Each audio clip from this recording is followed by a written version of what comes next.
Genesisy toko fahaenina.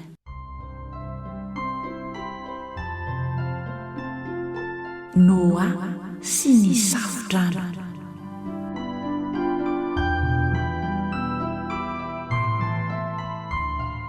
Ary raha vao nihamaro ny olona tambonin'ny tany ka niteraka zazavavy maro, dia hitan'ny zanak'Andriamanitra fa tsara tarehy ny zanakavavin'ny olona, ka dia nifidy vady ho azy tamin'izy rehetra araka izay tiany izy. Ary hoy Jehovah, tsy mba hanapaka mandrakariva ao amin'ny olona ny fanahiko, fa amin'ny faniavany dia nofo izy.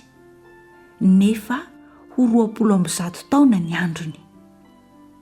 Ny Nefilima nitoetra tambonin'ny tany tamin'izany andro izany, sy taorian'izany koa, raha ny vady tamin'ny zanakavavin'ny olona ny zanak'Andriamanitra, ka niterahany. Ireo no ilay olo-mahery hatr'izay ela izay, dia ny lehilahy nanan-daza. Ary hitan'i Jehovah fa be ny faharatsian'ny olona tambonin'ny tany, ka izay fisainana rehetra avy amin'ny fony dia ratsy ihany mandritra ny andro. Ary Jehovah nanenina noho ny nanaovany olona tambonin'ny tany, ka nalahelo ny fony. Dia hoy Jehovah, haringako tsy hisy ambonin'ny tany ny olona izay noforoniko, hatramin'ny olona ka hatramin'ny biby fiompy sy ny biby mandady na mikisaka mba amin'ny voro-manidina, fa manenina noho ny nanaovako azy. Fa Noa kosa nahita fity teo imason'i Jehovah. Ary izao ny tantaran'i Noa. Noa dia lehilahy marina sady tsy nisy tsiny teo amin'ny olona niara-belona taminy. Eny, niara-nandeha tamin'Andriamanitra Noa. Ary Noa niteraka zanaka 3 mirahalahy, dia Sema sy Hama ary Jafeta. Ary simba ny tany teo anatrehan'Andriamanitra sady heny-doza. Dia hitan'Andriamanitra ny tany, ka indro efa simba izy, fa ny nofo rehetra samy efa nanimba ny lalany avy tambonin'ny tany.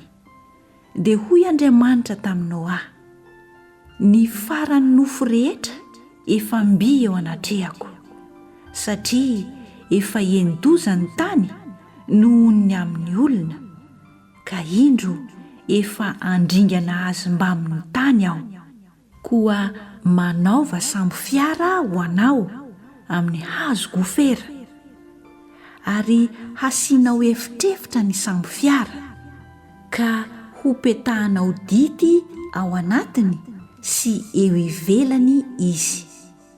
Ary toy izao no anaovanao azy: hakio 300 ny lavany sambo fiara, hakio 50 ny sakany, ary hakio 30 ny hahavony. Ary asianao fidirany mazava ny sambo fiara, ary amin'ny hakio iray no ahavitanao azy hatreo ambony. Ary asianao varavarana ny rindriny sambo fiara, hataonao efitra 3 mifanongoa izy. Ary indro izao efa ahatonga ny Safo-drano ambonin'ny tany handringana ny nofo rehetra izay manam-pofinaina ambanin'ny lanitra, dia ho faty izay rehetra eo amin'ny tany. Nefa kosa haoriko ny fanekeko aminao. Ary hiditra ao anatin'ny sambo fiara ianao sy ny vadinao aman-janaka ao, mba amin'ny vinantonao vavy miaraka aminao.